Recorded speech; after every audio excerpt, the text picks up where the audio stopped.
my name. I was struck with diabetes way back 8th of July 2022. For a month and I was hospitalized, discharged, and I got back home. By March, a sister came on my way and was able to send to me Recental supplement. And I have been taking that supplement all this while. Before then, I don't have acute cough, I don't have pain, I don't have weakness, especially in the morning. But all these are gone now for good.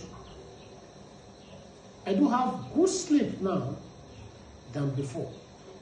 Before then, I'll be lying down for some time before the sleep will finally come. But after Recental supplement, I begin to have my good sleep. The pain is gone. The cough is subdued. Everything is working fine. So I give God all the glory. That's okay.